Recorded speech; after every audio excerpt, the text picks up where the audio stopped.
big introduction to Qobuz, and I also want to open this thing up to questions, and hopefully I'll be able to answer anything that you've got.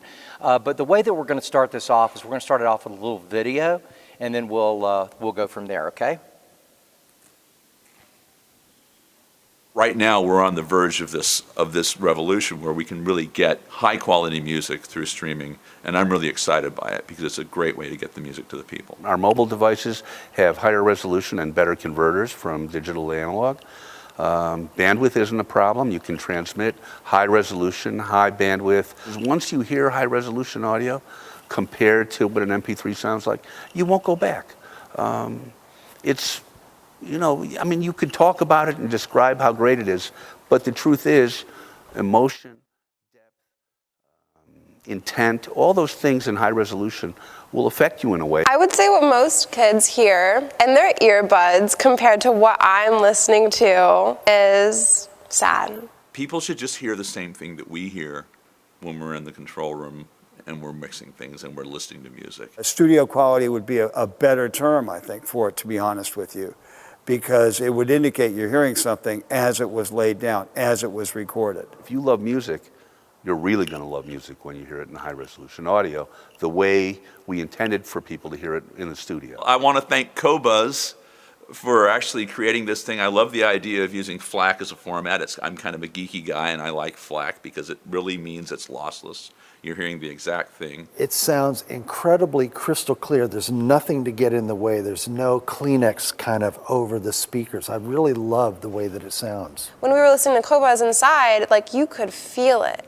You felt like you're in the room. You felt like the violins were like there, and you're watching it, and you're part of the sound as opposed to just listening to it. Within seconds, I felt like, oh, Qobuz is definitely clearer, more honest. I feel this is closer to what the album actually sounded like. A goal for a lot of artists, especially, to really be able to take what they walk in and they track and be able to keep that high resolution all the way through, you know, tracking, mixing, mastering, and then have the you know, the audience be able to hear exactly that thing that they wanted, because it's extraordinarily different. The power of high resolution and being able to release that to the music fans is, it's what we do in the studio. It's how we make the record. And if we can release it to a fan, now we get to use the better technology, and more people are interested in keeping it high res throughout the entire music production process because we get to deliver that. It's 2018, and there's very few outlets on the market to do that. And I think that high res is that. It's that conduit. It gets exactly what that artist that you like is thinking and wanting to create and wanting to express, and it gets it straight to you with the minimum of fuss and the minimum of distortion, and it's a more pure expression of artistic intent.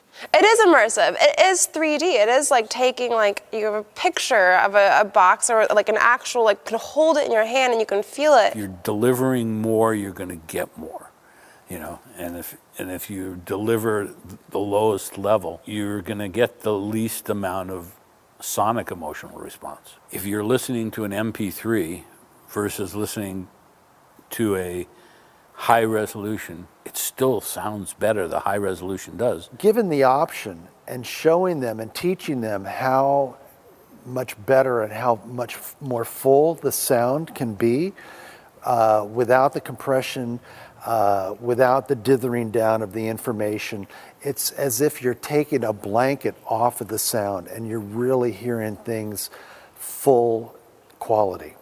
Everything I do, whether it's a punk band or it's a jazz band or a classical string quartet, it's always at sampling rates of 2496 or higher. That quality is really, really, really important to me. Once you hear it, you'll never want to settle for anything less.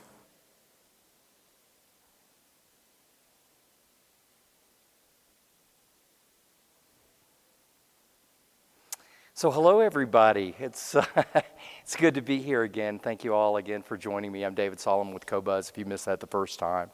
What I'm going to do today is just basically take us through a little introduction to Qobuz And I want to get your questions. I had imagined this seminar being maybe 50-50 with people that have got Qobuz now and people that don't. Just so I know who I'm talking to, do any of you guys have currently have Qobuz? This is fantastic. We're literally right next door, a couple of doors down in Colorado C, I believe it is. Right when you walk in, and if you'll stop by the booth, we'll give you a little coupon for a free trial, and let you check this stuff out. I mean, it's absolutely amazing. Just like the engineers were talking about a second ago, the engineers and producers. We're in an age right now that is so historical in such a wonderful way with high-resolution audio. A few years ago, I was so happy to get my hands on any track or any album that I could have in high res, and now I've got like over 40 million tracks, and we're adding in literally thousands and thousands every single week, not only from the back catalog that we don't have right now, which is, oh gosh, somewhere in the neighborhood of probably, 15, 16 million cuts that'll end up taking about 6 months to ingest. But the service is doing really, really good, and I think the people that really appreciate high resolution are kind of like me. They're pinching themselves every time they get up in the morning and turn this thing on, because you've just got loads and loads of high resolution tracks, about 40 million, more than you'll ever have on your own. However, we do sell the tracks if you're of that ilk, and we'll talk about that in just a little while. So we're the first true high resolution streaming service ever. We started in France. And around 2015, we got the idea of doing full high resolution. It was mostly classical and jazz at that point. So we've got this classical and jazz collection that is beyond, I think, anybody's dream. If you like that kind of music, I do. But I like almost everything. So I've got a really, really wide perspective of different kinds of music. But if you're into that kind of stuff, here's one of the cool things about Qobuz. We'll be able to catch up on the popular stuff, which we're doing right now. I think we're ingesting something like 45,000 tracks a day. But when it comes to the eclectic jazz and classical that we've got, nobody's going to be able to catch up with us. It's going to be nearly impossible. So, like I say, the popular stuff is not too terribly hard. We're actually doing that right now, and we finally got okay for CD Baby and The Orchard, which is, I think, together is somewhere around 14 million tracks, and these are all super, super popular tracks. So we're a largest high resolution in the world, and we're doing FLAC files up to 24,192. Really what that means is that you don't need any kind of a special DAC to resolve this kind of resolution. Any good DAC that'll do 24,192 will do it. In fact, I walk around a whole lot with one of these little guys. Mine's blue now, it's called a Cobalt, but this little thing I was carrying around forever, and I still do. When I'm traveling. Are you guys familiar with the Dragonfly line? Well, this is a little Dragonfly Red. I just switched to the Dragonfly Cobalt, which we're listening to right now. And I know this isn't the best acoustical environment, but I'll still let you listen to a little bit of stuff as we go along, okay, just to give you an idea of the kind of stuff that we're doing. I'm also doing flash DJ sessions all around the show. And tomorrow I'm going to have a really, really special time with this. And you're the only people at Rocky Mountain Audio Fest that are going to know this. Oh, actually, I think this is live stream. So if somebody is happening to look at the live stream, they'll know this as well. But we just got this really, really cool label. One of my favorite people, Cookie Marenko. Are you guys familiar with Cookie? Cookie owns a record label called Blue Coast. And I fell in love with Cookie a long time ago, way, way before I met her, because she used to work at a label called Wyndham Hill. You guys remember that label with Michael Hedgens and Will Ackerman and all those guys? She was behind that. So Cookie's been doing high risk for a long, long time. Well, we just got Blue Coast Records in. We're the only people that got it. And the only reason that we got it is because our managing director, Dan Matka, heard about Blue Coast. I actually told him about it. I'm dying to get these guys on our service. Is there any way that we can do this? You know, Dan's like, with all of the little labels that I want to bring on, he's going, you know, Dave, bringing the little labels on is just as much work, if not more work, than bringing on the big labels. So I really need to concentrate on the big labels, but I'll see what I can do. Well, about a year later, Dan had done so much heavy lifting that this had been done. So what I'm going to be doing is I'll be doing flash DJ sessions and the Macintosh room, the audio research room, the Wilson room, a ton of these rooms. It's so much fun. I'll go in, I'll talk a little bit about Qobuz, play Qobuz so that people can actually get the experience. But what I'm going to do on the last cut on about 3 of these sessions is Megan Andrews is going to be here. She's a Blue Coast artist. And so I'll play a few tunes. The last tune I'll play is a Megan Andrews tune. And then I'll say, hey, Megan, come on in here. And she's going to come in and do a live flash jam performance for the people that happen to be in the room at the time. So what we really want to bring with Qobuz is quite a few things. We really, really want to, number one, which is really my job, we want to support the industry. We want to support the hi-fi industry. We want to support the dealers. We want to support the manufacturers, and we want to support the people that support them, which is you. We're the only company that actually does that. We've got all of these other streaming companies that give you the right to stream their stuff if you pay them, but there's none of them that are actually supporting the industry and marketing and dollars and sponsorships. We're super proud to be one of the sponsors at the 2019 Rocky Mountain Audio Fest. We were last year as well, and we sponsor almost every show the audio show that's around because we believe it's really, really important. Our logo is "We Are the Music Lovers," and we are. I mean, when we say that, it's not just a job to anybody in our office, which we've got a huge office, just absolutely tons of people. I think in the whole United States we've got 4 with maybe a couple of interns. So we've actually done all this with just a shoestring crew, but everybody is so into it. This little fella here, Eric Benoit, is our marketing and ops manager, and this kid works like 24 hours a day.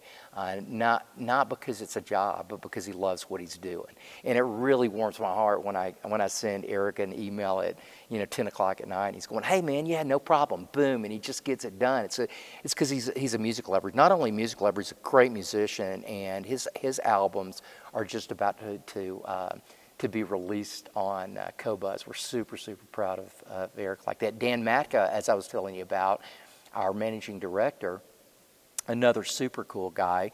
He does a radio station and has for years at a college station for free in New York, just because he wants to turn people on to music. Myself, I'm a musician my whole life. I'm a recording engineer as well. And I love music. This is the best gig I could have possibly ever gotten because I am a music lover. So when we say we are the music lovers, it's not just a tagline. It's like 100% real. So 192 files, we got about 40 million CD quality tracks. One of my friends a long time ago said something to me that I really admired him saying, and I 100% agree with him, if everything is taken to the nth degree. Once Bob Stewart said to me, I was talking to him about high resolution. This was like when high resolution was just first get going, right? And I said to him, "Bob, man, I've got this really cool high resolution track you got to hear." He goes, "David, you should be so lucky to hear 1644. Does anybody know what he meant by that? He means that most recording engineers have no idea how to take advantage of a full 16-bit word. Most of the words that you're listening to are 8, 10, 12, maybe 14 bits. You get that rare guy that knows how to get a 16-bit recording on a 16 bit format, it's going to sound pretty good typically, because most people are way, way too shy digitally to be able to do that. And you guys have heard this your whole life. Now we go up to like to 24.192 files. Now we've got these engineers that have got a level of headroom that they've never had before. So they've got up to, say, 24-bit word length to use. What if they only use 20? That's okay. That's better than 16, right? That's better than the 12 they would have used if they were a sort of an ordinary recording engineer and were using the same kind of headroom. Does that make sense? So these days what I'm finding, and once you guys try this out, you'll find the same thing. The recording engineers these days, just like the guys that we saw to begin with, they're really starting to get it. Did digital bother anybody in the 80s and the 90s? There was so much of it I just hated. It would rip your head off with the top end or the mid-range, or be shy and bass or whatever. But it was clear to me back then as an engineer, as a recording engineer, these guys just don't know how to do what they're trying to do. I mean, we'd had nearly, 50, 60, 70 years of recording analog at that point, and they'd gotten pretty darn good at recording albums, right? If you guys have heard any really well-recorded 50s, 60s albums, it's unbelievable. Some of these things will just make you cry. Well, the first time they started trying to digitally transfer these things, to me, they sounded terrible. They just did not sound right. They all sounded compressed. They all sounded fake. But now what I'm finding with the recording engineers, because I'm getting to listen to a lot of music, is that it no longer sounds contrived. It sounds quite natural, and even analog. Especially some of these 24.192 or 24.96 recordings. If you've got a great digital engineer, you forget about the digital part of it. And this is very analogous to if you've got a great sound person, if you've got a great engineer, if you've got a great mastering engineer, you forget about the recording. You're just consumed and you're enveloped in the performance, which is what really should happen. We've got editorial, tons of it, more I think than anyone else, because as music lovers, we don't want you just to be able to listen to music. We want you to be able to know about the artists. So we've got quite a few ways that we publish information about the artist. Right on the album page, we also have artist profiles that will show off maybe 5 or 6 of their albums in high resolution. The main point is with all of these is to learn as much as you want to learn about the artist. And there are some just ultra cool things that you would never know unless you read some of these things. We also can be downloaded on a computer, iOS or Android. I use this a lot actually myself on a personal note because I travel a lot. And when I travel, my music source is this. Pardon me. It used to be a big Sony, it's like a $1,200 digital audio player that you could, if you threw it at somebody, you could kill them really quick.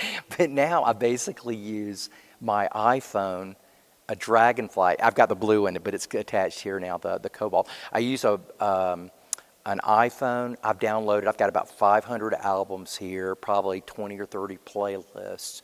And so I plug this into my iPhone, and then I've got a set of headphones that I plug into the 3.5 millimeter jack, and I can get full bit perfect 2496 files on this. And I hate to say it, and I really don't like to say this because I don't like to take sides with product because there's so much good stuff out there.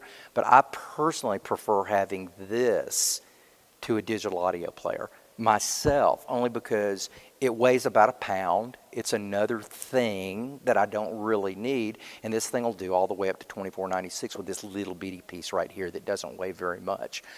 If you haven't checked one of these things out, I got to tell you, it's the very best, least expensive way to get into high-end audio. These things are not very expensive at all. I think the very biggest one is still under $300. But you could pick up a black, I think, for maybe $100. And it'll turn this little instrument that you've got into something really, really quite special. On my computer, I can do, heck, double DSD depending on the DAC. But anything out of this computer, I can certainly get up to 24192 very, very easily. And it's not just 24192, it's 24192 bit perfect. Yes, you had a question. It can. Just so everyone at home or that's listening here's the question. This gentleman back here just asked, does your downloaded file sound better than streaming? It sort of depends on how much headroom you have on your streaming. So if I'm streaming like with 3 megabits per second, probably so, because it's really kind of at the end of its, at the very least you can have to stream and actually get it without it skipping. But I'm a man of headroom. I like as much headroom as I can get. So if I have to stream at that level, I'll either do one of two things. I'll down convert, which you can easily do on here. You can take these files down to 1644 or even down to 320. Like if you're driving in the mountains of Colorado or something like that and you've got very poor cell service, no way you're streaming 24192. That's why I've got like 500 albums downloaded on here.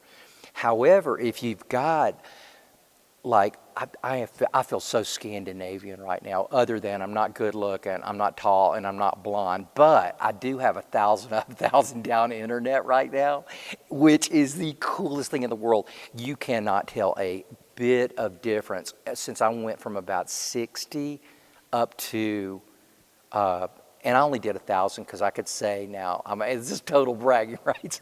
I've got 1,000 up, 1,000 down. I mean, it sounds cool, but I've got so much headroom. Oh my God, my kids can be playing Fortnite. They can be streaming Netflix in 3 rooms, and I'm streaming flawlessly in my man cave at 24192. No problem at all. Does anybody have any? That's a good question, though. Does anybody have any question about bandwidth? Because that we probably should. Sort of a bandwidth question, but on the average, how much space does one album high-res take when we start downloading onto our iPhones? That's a good question. I'm just going to give you like a raw average, okay? About 50 megabits. Yeah, so not actually. I'm sorry. It would be 50 megabits raw. It'd probably be 20, 25 megabits in a FLAC file. Because everything that we do, we fold right in half, but as soon as you decode it, it's coming straight back to full res. There's no loss whatsoever. So about half of what the full file would be. Most full files would be about 50, maybe 60. If you're like me and listen to a lot of prog, it could be 100. But it'll be about half of whatever the original is. So if you're listening to, say, King Crimson, probably, one of their long jam tunes, probably 100. If you're listening to a pop tune, maybe 40, 50, something like that. It's a good idea. The average speed in America right now is about 20 megabits per second, which is huge increase over what we were seeing about 5 years ago, which was 1 or 2. So now, all of the planets are really aligning with high resolution. I don't know about you guys, but I was kind of happy with MOG. There used to be this service out called MOG, Music on the Go. David Hyman put this out, and this is when I really got into streaming. And this was the first company that started streaming at 320 kilobits per second. I'm going, oh my God. I mean, it might not be the best rendition of the file, but look at what I've got. And I started getting super excited. And then I started thinking about what's going to happen in the future. And it's very easy to see what's going to happen in the future. Once advancements start getting made, the advancements start getting made faster and they start getting made more dramatically. So now we're not listening to 320. We're not listening. We're not even at 1411 kilobits per second. That's CD quality, right? We're now over 9,000 kilobits per second, and it's possible because we've got a darn good infrastructure in America right now. And guess what it's going to get? In 5 years, is it going to get better or is it going to get worse? It's going to get a ton better. All of you guys are going to have 1,000 up and 1,000 down. Now, here's another question for you. Is it going to get more expensive or is it going to get less expensive? Come on, somebody help me out here. Less expensive? Absolutely, it's going to get less expensive. So we're in this age right now that streaming this stuff when I was a kid, you couldn't even imagine it. Any of you guys were the guys in front of the radio with your cassette recorder hitting play and record when the DJ stopped talking just so you could get the song? We have made so many advancements, and it's only going to get better and better from here. So we've got all of this download capability that will alleviate your need for an internet connection if you are in that kind of a situation. Okay, what I'd like to do is just kind of go over some bit rates with you. The only reason I'm doing this is because I was super surprised that even some of the folks in our industry don't know some of this information, which kind of blew me away.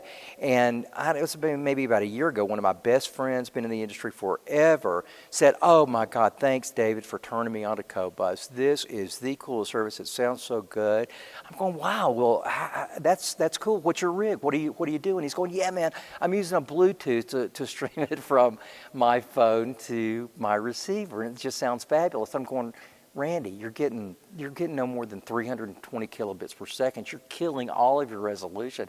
And I'm going, this may be a topic that everyone needs to know, because really when you go to the Bluetooth web page, and if you don't scan it really well, you're going to walk around. If you read page 1, you're going to walk out thinking your Bluetooth will stream 24/192, and it will not.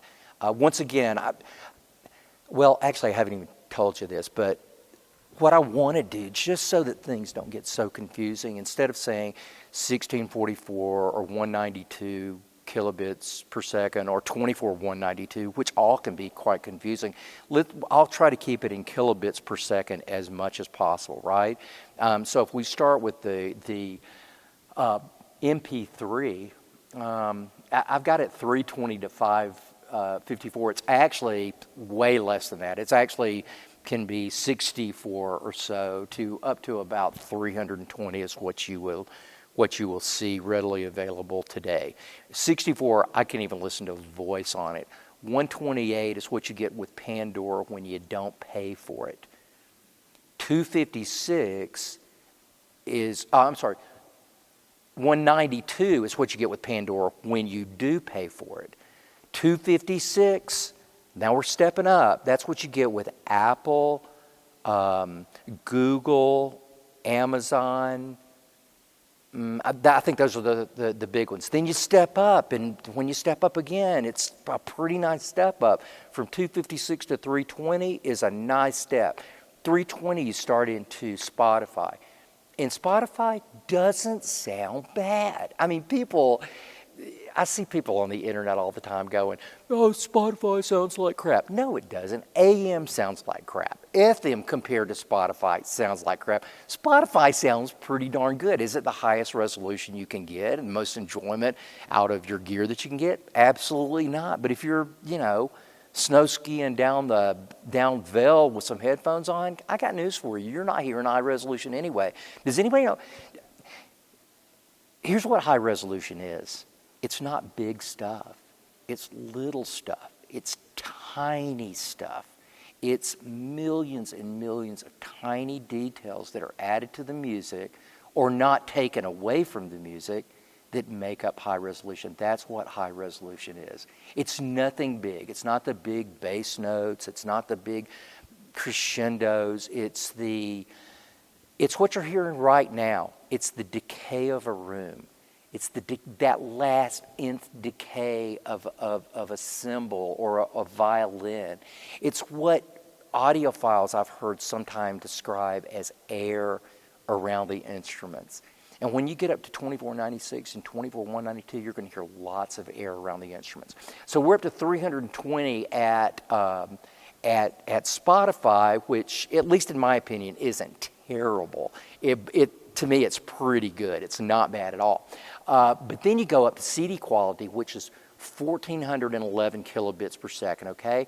This is when I brought Tidal to this country in 2014. That was my first streaming gig, and I was in heaven because we were the first company that streamed CD quality up to 1,411 kilobits per second. Well, guess what?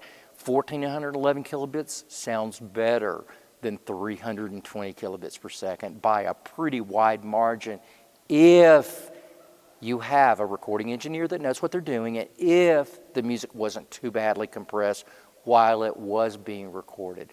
I don't like people that try to fool other people. Just because you got, I know we're Americans, but just because you've got a larger number behind something doesn't guarantee that it's going to sound the very best. Your ears are going to guarantee that. So if you've got a bad recording and you have that recorded at 24,192, you just got a bad recording at 24,192. It's going to sound as bad as anything else. Yes, sir. Does anyone really care about high res? Wow, that is such an excellent question. Because you have access to actual market data. Yeah, who's yeah. buying No, it, they don't. Man, that is a great question. They don't. And why don't they? Because they've listened to, in a lot of cases, 320 kilobits at top end their whole life, and that's good enough. They've never even been turned on to it. Now, that really kind of begs an explanation or a little bit of background. Why do we have MP3s to begin with? Does anybody know? What was the biggest reason that MP3s were even needed?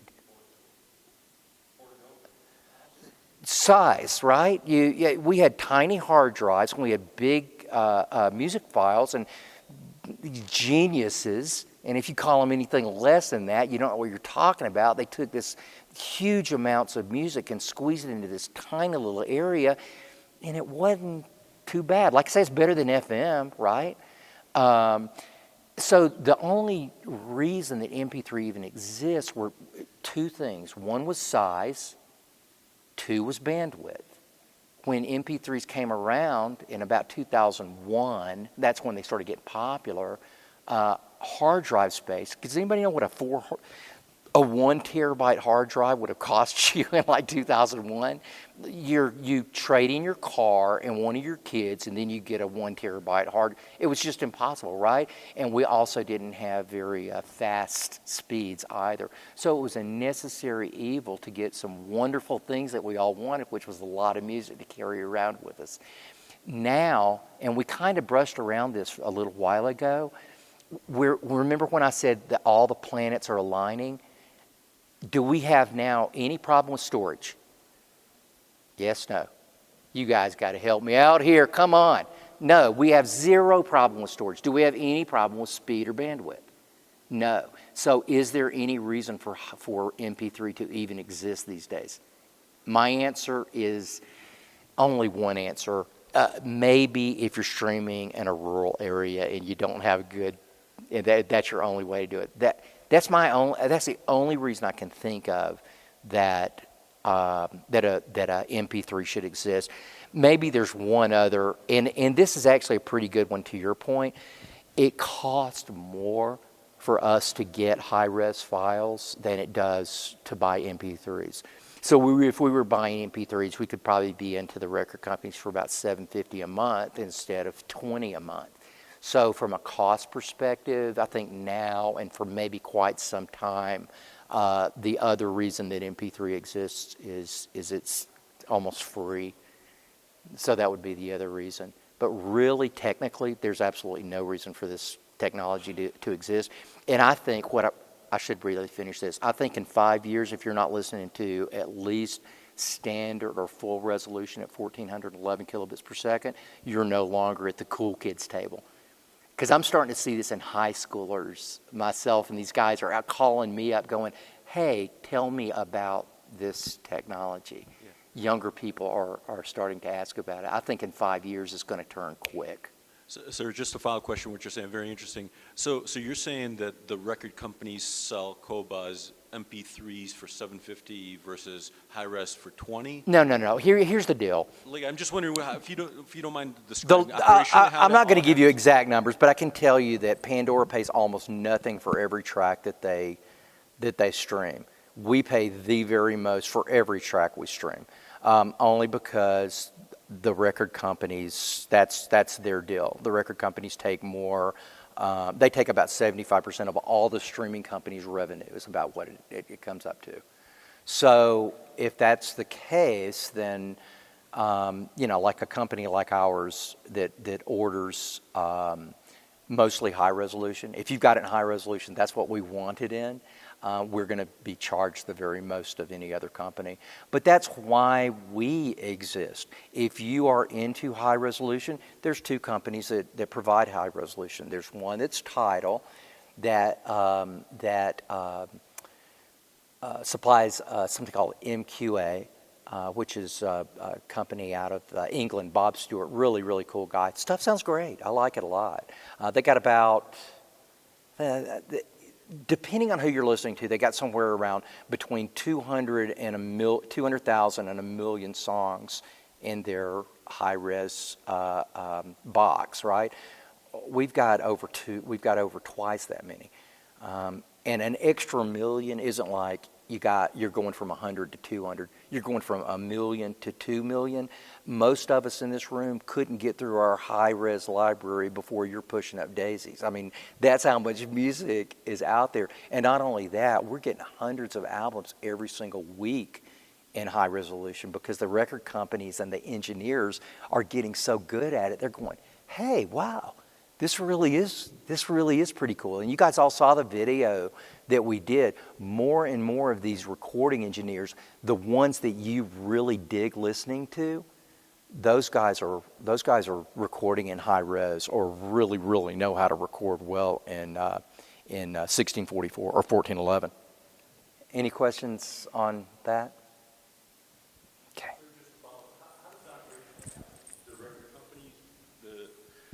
Just a question operationally. So the record companies supply you these files and then you guys have your own server farm? I'm just curious how it all works. Yeah, that's basically what it is. We order high-res files. The record companies send them to us in batches, and then we verify what's being sent to us, and then we upload it. We do zero manipulation of the files, zero. So if Sony sends us a recording that's 1644, you will never see that as 24/192 because we upsampled it. I don't believe in that. I think upsampling sounds terrible. However, what was unknown to me before I started Qobuz is a lot of companies recorded in 2444.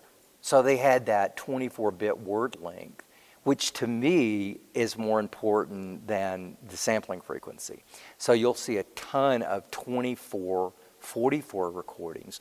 And it's really easy to find a lot of those recordings that you probably already have maybe on a CD and listen to the difference between the two, and you'll be able to quickly go, especially if it's a well-recorded record, you'll go, oh, wow, yeah, I get that extra bit depth.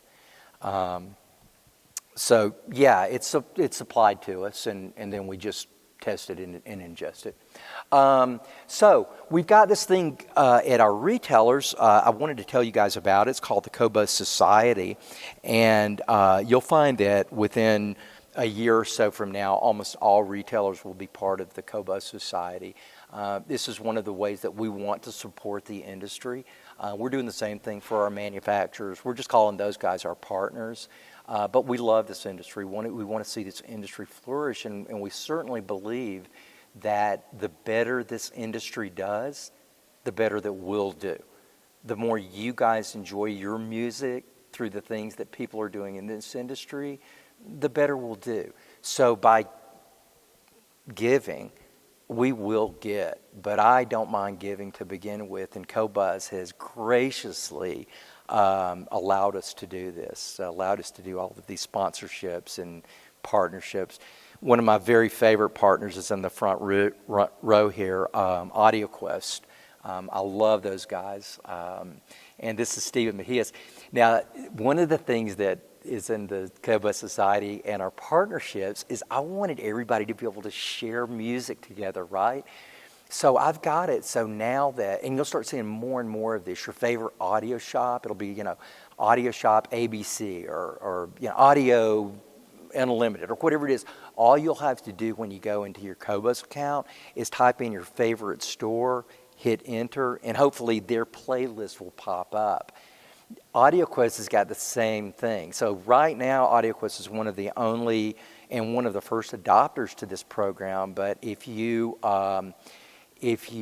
search AudioQuest on Qobuz, you'll come up with, I think it's about 100, 125 songs, something like that, of the most weird-ass, eclectic, great music that you will ever hear. And what I found myself doing when I was listening to the AudioQuest playlist is like favoriting this one and putting this one in this playlist. And oh my God, I gotta turn someone onto this, or sharing it onto one of my social pages. By the way, I run a social page, and I would love you guys to all be there. It's called Streaming Music Matters on Qobuz. And if you guys will just hit enter or request a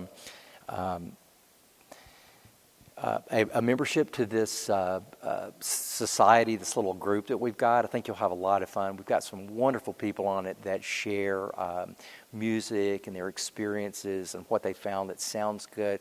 What you won't find is a bunch of mean audio files being nasty to people. I will cut those guys off right quick. I want this to be a super, super fun site, and I want people to be able to share their experiences with other people that could share the same experiences that would have a great time. And we just had a super great bunch of folks there, but we'd love to have you join. Whether you're on Qobuz or not, if you're just interested in digital, I think you would learn a lot, because we don't just do music. I post a lot of stuff. It's like, here's how you get your network to sound better, or check this little DAC out, or DCS has got this great new thing that we just tried out. But I'll rarely put something up there unless I've tried it out myself, unless it's such a tried and true company. I didn't even have to try out the AudioQuest Cobalt. I knew it was going to be good. Why did I know it was going to be good? Because the black was good and the red was good. And these are actually designed by one of my favorite digital designers, and one of the best digital designers in the world as far as I'm concerned, Gordon Rankin. So he's the guy that's behind this thing. He's the guy that's upstairs selling these two little 8-watt amplifiers for, I think, $100 million or something. I mean, it's some ridiculous amount of money, but these speakers sound, the amplifiers sound incredible. So that's what we're doing with our retailers and our manufacturers to support them. Oh, and by the way, to support you, we have human beings answering your questions. When you say on our customer service, you idiots don't even have Metallica, what's up with that? We've got this guy named Sebastian that answers every single one of your emails. When somebody writes me up and said, I wrote your customer service and they didn't answer back, I'm going, yeah, that wasn't our customer service, because every single one of them are logged, every single one of them are answered. So that's another way that we want to, be really helpful to you folks, because we know that you'll have questions as well. So we talked about the publicly searchable playlist. I don't need that. That's one of the systems that I did a flash DJ on last year. It was a big Martin Logan CLS system with Doshi amplifiers, and this thing just sounded absolutely amazing. So that's what we'll be doing a good bit during this show. So I hope to see some of you. I'm thinking we're going to try to publish this flash DJ sessions, especially the one with Megan Andrews. That's the one that you guys will just absolutely love when when she hears her own music and then comes in and plays it afterwards. We're partners with Rune, Audio Ravana, and Amara. So if you do use a computer, and my time is running out, I've only got about 15 minutes, but I do want to give you a little hint. If you're using a computer, you don't want to use it without one of these programs, because computers are meant to send email. They're not meant to be audio devices. However, if you use one of these programs with your computer, you can get your computer to sound like a music server, or as I like to call them these days, a streaming transport. Because that's really what it is, right? Yes, sir. What is the absolute best way to get Qobuz to sound? Do you need like a separate computer in the room? Is that what you need? Ask that one more time here. What is the very best way to get Qobuz to sound the best that it can to its full potential? Do you need like to get a separate computer for the room? I'm sorry, I missed that last part. Do you need a separate computer for the room? You don't want to Oh, load no. that on your You just need like desktop an or your endpoint. laptop, right? You don't wanna do that. There's so many ways to do it. Gosh, I could do a whole session on just this. So if you want your computer to sound the best, I want the best sound possible. okay, the best sound possible is you'll see it around the show. There are probably a half dozen really fantastic off-the-scale servers, the Moon, the DCS. We're using one of those right next door, and I got to tell you, these guys charge a crud load of money for one of these things, but I'm pretty sure my daughter's only going to be going to year 3 of university instead of year 4, because I'm spending that year 4 on one of these DCS pieces. It's one of the most amazing pieces in the world, and it's not cheap. It's like buying a used car. The bridge is awesome. We're next door. We're using the Bartok, and it is crazy. It's not only crazy for a great DAC, it's also crazy for an extremely great headphone amplifier. But there's so many companies. I don't want to edge anybody out, because I mean, I got to tell you, a lot of these guys are getting us down. Yeah. You could take a Blue Sound node, run it into a killer DAC, and look, the ones and zeros are ones and zeros. They don't get any better or worse input with any device over another device, but the output will change quite a bit from device to device, because this really happens in all electronics. There are engineers that will put together a piece of gear. Let's say it's a DAC, and they go A, B, C. This is what I need to do to make my DAC work, and they make their DAC work just fine. The ones and zeros come in, analog comes out. However, there are better engineers that start realizing, wow, if I use this part instead of this part, for some reason I'm getting a better sound. There are even better engineers that go, if I take this resistor and I move it this way, 1 inch over, it totally changes the sound of my whole DAC. This stuff happens, and this is what you've got the awesome privilege, which not many people do in this world. You now have the awesome privilege of going around and checking a bunch of this stuff out. PS Audio's got this killer DAC right now that this crazy guy that looks like a yard gnome did for him, Ted something, but the guy's, kind of brilliant, right? EJ at Wired for Sound. Wow, what a great DAC. And I know I'm leaving out, I'm not even prepared for this discussion. I am leaving out so many people. There's so many great DACs out there right now, guys. And you're going to hear a lot of them around the show. And like I say, you're super lucky to be able to hear this. Yes, sir. Help me understand. So as far as, do you use MQA technology? No, we don't. We don't use MQA. I have nothing against it. Right, but you're still considered high res because of the speed. We were high resolution before. We were high resolution in the format that we were using is the high resolution that the studios have been using for many, many years. MQA was just developed a few years ago.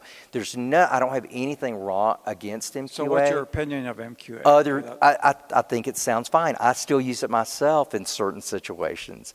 However, you do have to have You do have to have hardware. very specific equipment to use it the right way.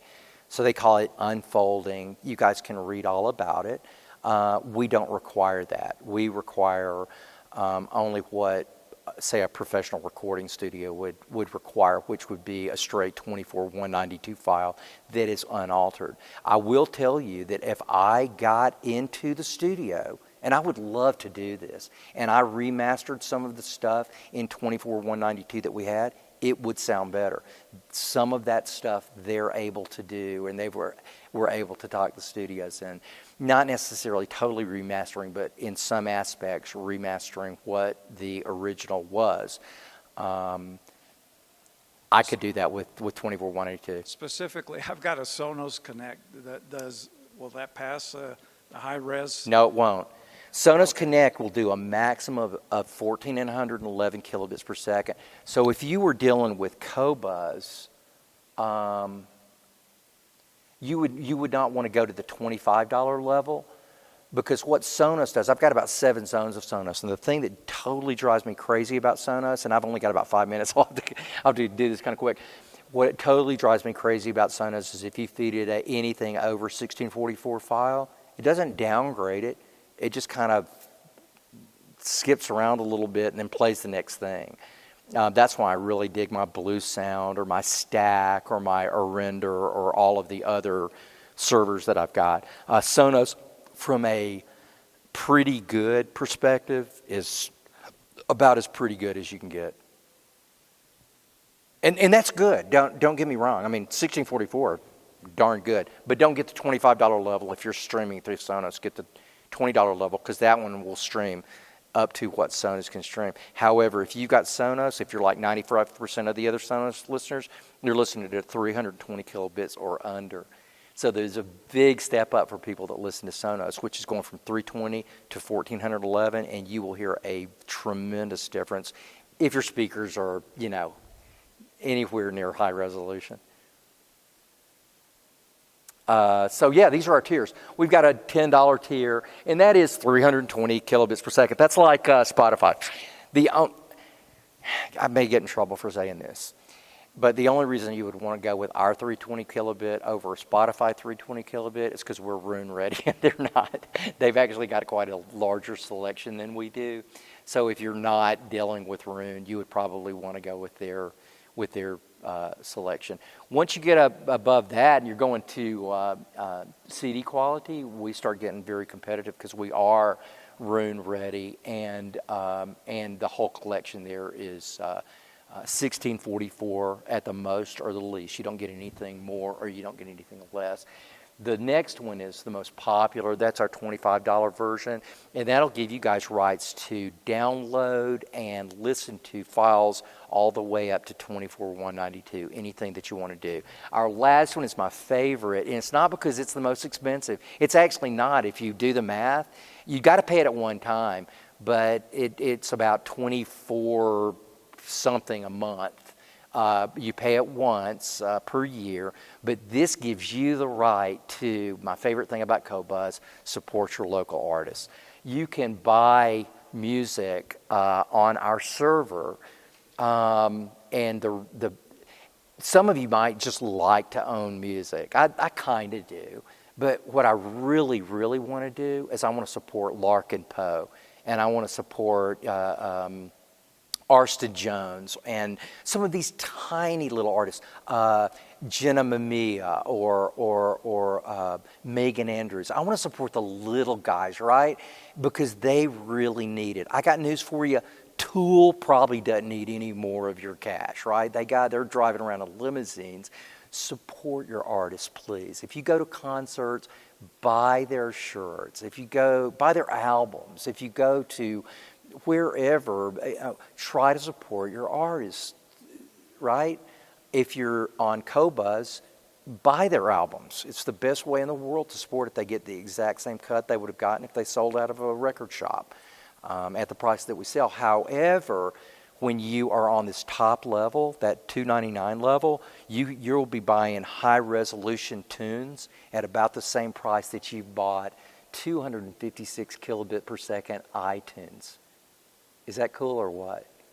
So you'll buy an album for, if you're on that top level, you'll buy an album for $15, about the same thing that you would buy it for on Apple. But if you see it on other sites, it'll be $30, $40, $50, $60. So there's a huge savings. So if you are a big downloader, get the top end unit because it'll pay for itself within about 4 downloads per month. It'll totally pay for itself in about 4 downloads per month. I think this has got to be the last question, then I've got to say goodbye because I don't want to take up. David, actually, we have one from online. He's from Brazil joining us live stream and wondering if you're going to release your Qobuz for his use down there. So sorry, Brazil, I don't have an answer for you. Australia, Japan, Canada even, I don't have an answer for you. I'm sorry, but we'll let it out as soon as we possibly can. What's the difference between the downloads at $25 a month and buying the albums at $300 a year? What's the difference at? Between the downloads you're offering at $25 a month and the albums you're buying at the same $25 a month? Zero. You just own them and you can put them anywhere you want them. You can do anything that you want them. They are your files. So if you wanted to take those and put those on any other hard drive, you can do that. If you wanted to put them on a music server, you could do that. But yeah, you could just do more with them. But really, the main thing is, honestly, you're supporting your artist. And if you do the math, it's about the same price anyway.